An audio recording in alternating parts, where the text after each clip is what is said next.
Hello নমস্কার বন্ধুরা, এই একটা সুন্দর রোববারে একটা সুন্দর ভিডিও নিয়ে চলে এসেছি আবার আপনাদেরকে দেখাতে। তো আপনারা দেখুন ভিডিওটা কেমন লাগলো, তারপর অবশ্যই জানাবেন। বয় দেখুন আশেপাশে কিচ্ছু নেই, মানে বাইক রাখার মতন, তাও কোনো রকম ঠাসাঠাসি করে একটা জায়গা পেয়েছিলাম, তো সেটা আমরা দেখাতে পারতে। আমরা এখানে বাইকটা পার্কিং করলাম, পার্কিং করে নিয়ে এখন আমরা যাচ্ছি বৈশাখী মেলা দেখতে। তা আমরা সেই 7 সমুদ্র 13 নদীর পার করে চলে আসলাম সেই বৈশাখী মেলাতে। তো দেখতেই পাচ্ছেন আশেপাশে একদম মানে কি বলবো, মানে বিনামূল্যে খিচুড়ি বিতরণ করা হচ্ছে, সেরকম ভিড় একটা পরিস্থিতি, মানে খুবই বাজে অবস্থা। আর এখানে কিচ্ছু দেখার উপায় ছিল না, মানে সামনের থেকে যে কি হচ্ছে ওই দেখুন লেখা দেখা যাচ্ছে বৈশাখী মেলা 2024।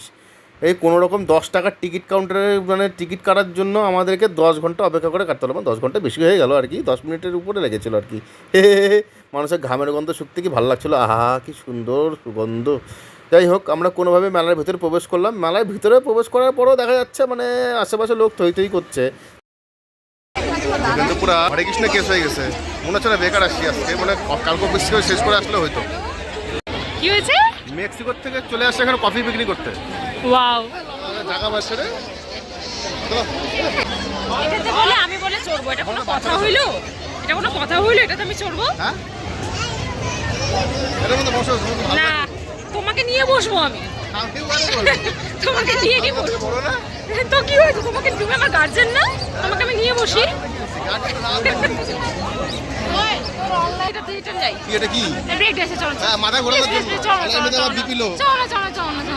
তোমাকে আমি বেশি করে লবণ খাওয়াবো, চলো। আমি খাই না, চলো।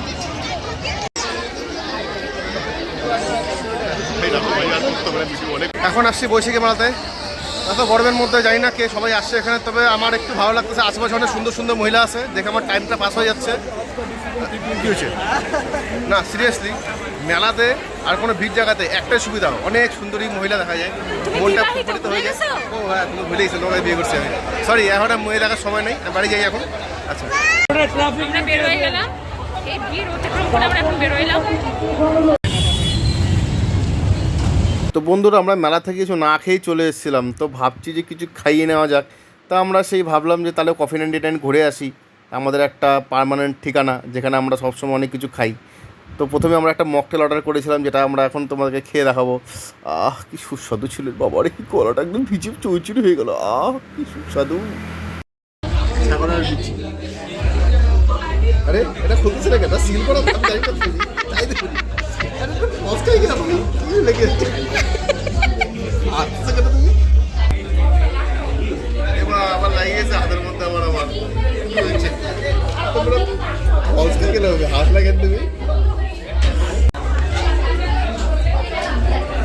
আমাদের গেলা এখন কমপ্লিট হয়ে গেছে, আমরা এখন বাড়ি যাবো পেট টেট ভরে একদম পুরা টুম্বুর, ঠিক আছে? বাড়িতে খাইতে হবে না। আর জায়গাটা খুব ভালো, খাওয়ার টেস্ট করতে পারো। ঠিকানাটা হচ্ছে পাকড়তলা মোড়, একটু ভিতরে আসতে হয়, যেখানে দেখবে হলুদের গন্ধ গরম মশলার গন্ধ, সেটাই হচ্ছে কফি 99, ঠিক আছে? ভিতরের দিকে। আর তোমাকে দেখার কিছু না, সবাই জানে এটা, ঠিক আছে? আচ্ছা চলো, টাটা, বৃষ্টি নামবে, টাটা, বাড়ি যাই। টাটা, চলো। পরের ব্লগের জন্য তোমরা সবাই ওয়েট করে থাকো, ততক্ষণের জন্য টাটা, গুড নাইট। গুড।